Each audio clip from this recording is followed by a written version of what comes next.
Ahora vamos a empezar a desarrollar el tema en el cual vamos a ver en dónde se desarrolló la cultura tiahuanaco. Como vemos, se desarrolló en el horizonte medio entre aquellos años 700 y 1100, ya donde diferentes pueblos del área andina empezaron a compartir rasgos similares, ¿no? En las culturas, debido a la influencia de dos culturas, Tiahuanaco y el Imperio Wari. Quiere decir que estas dos culturas se ubican en el horizonte medio. Entonces sus aportes religiosos y artísticos se encontraron en extensas regiones.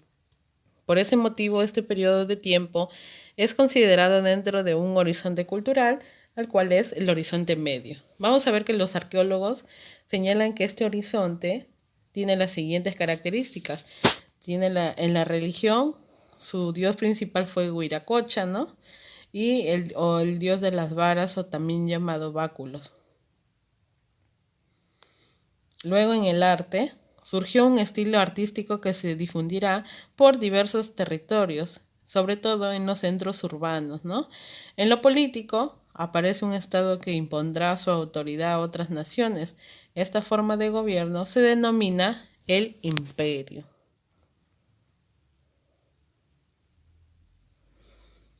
¿En qué espacio geográfico se desarrolló la cultura tiahuanaco? En el año 1550, Pedro Ciza de León, un cronista, en la cual escribió la obra Crónica del Perú, es donde realiza una descripción sobre esta cultura tiahuanaco, donde nos dice que el espacio que ellos ocuparon fue el altiplano peruano-boliviano, ¿no? En la zona geográfica de la meseta del Collao. Esta parte, miren que observan acá en el mapa, es la parte que dice peruano-boliviano y en la zona geográfica de la meseta del Collao y a 21 kilómetros del lago Titicaca, quiere decir a este espacio, ¿no? Y lograron expandirse entre los países de Perú, Bolivia, ¿no? Chile y Argentina. Entonces, estos son los países en los cuales se expandió la cultura tiahuanaco. También nos dice que las zonas altoandinas, debido a su altitud por encima de los 4000 metros, sus condiciones climáticas son muy duras, ¿no? Tanto que en el día son de una manera, en la noche de otra manera. Por ejemplo, en el día hay mucho sol y quema. En la noche surge un intenso frío y el frío es demasiado en estas regiones. Bueno, entonces además tienen periodos de prolongadas inundaciones, también se producen las inundaciones. También vamos a ver que se le denomina por su mismo clima cultura del frío. En economía, los tiahuanacos, para que puedan sobrevivir, usaron diferentes técnicas y también debido al clima, ¿no?, que ellos tenían, desarrollaron por sí mismos sus técnicas y sus actividades, tanto dentro de lo cual vamos a encontrar que la agricultura, la ganadería y también el intercambio de productos, que se le denomina el trueque. La actividad agrícola se da debido al clima hostil, se desarrollaba en camellones o también llamados guaru, cochas, entre otras, que aprovecharon los cambios de clima. Vamos a ver cómo fueron esas técnicas. Ahí tenemos las tres técnicas. Los camellones o guaruguarus eran los montículos de tierra, como podemos observar acá, separados, ¿no? Y en el centro iban zanjas de agua para liberarlo durante la noche fría y de esta manera proteger el cultivo de las heladas nocturnas, ¿no? Entonces creaban, prácticamente se podría decir, un microclima. En las cochas eran lagunas artificiales que les sirvieron para retener agua de la lluvia y así asegurar para que puedan irrigar o regar, como se le dice, ¿no?, sus campos de cultivo cuando había sequías. Y los cultivos, ellos sembraron tubérculos como la papa, la oca, ¿no? La oca, el oyuco, la quinoa, la cañigua, debido a que eran muy resistentes a las duras condiciones climáticas que tenían los tiahuanacos.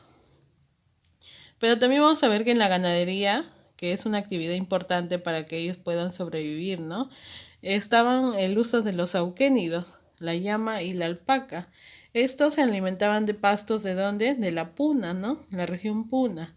Y se podía obtener tanto la carne como la lana. También ellos usaron un periodo de cómo conservar los alimentos, la cual se le denomina la deshidratación, que fue también aplicada en la carne de los auquénidos, que se convertía en charqui, y la papa lo convertían en chuño. Entonces también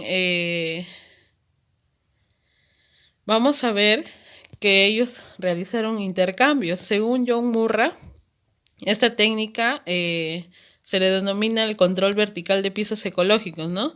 Esa técnica también se denomina técnica del archipiélagos. ¿Por qué? Porque se controla las islas ecológicas, que son colonias o enclaves formados por pobladores enviados a distintos pisos ecológicos. En política, los tiahuanacos lograron el intercambio de productos mediante la conquista de territorios, pero recurrieron al uso de fuerza militar, sino que utilizaron la economía. Como vemos, los pobladores se trasladaban desde donde vivían, o su núcleo de centro, rumbo a otros pisos altitudinales. Y es donde establecían colonias o enclaves en los cuales se dedicaban a obtener los recursos que no podían obtener dentro de su núcleo central, o sea, la meseta del Collao, ¿cierto?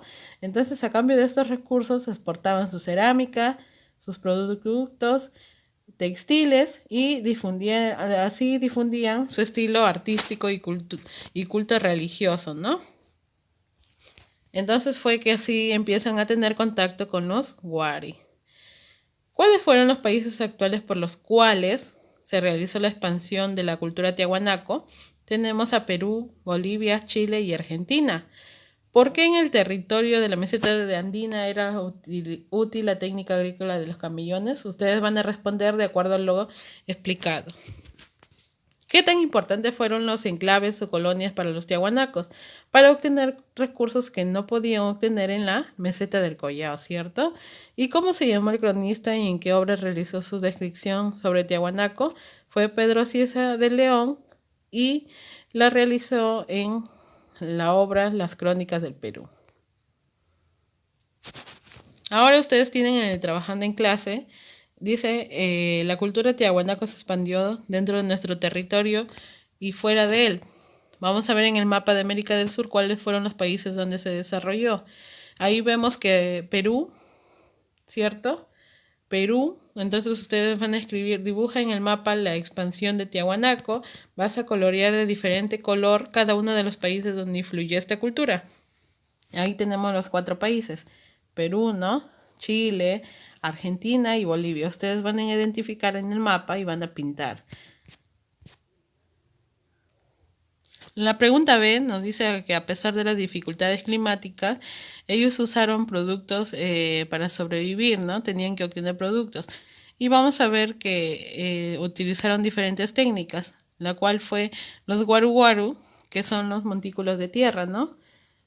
Y separadas por agua. Y las cochas, lagunas artificiales.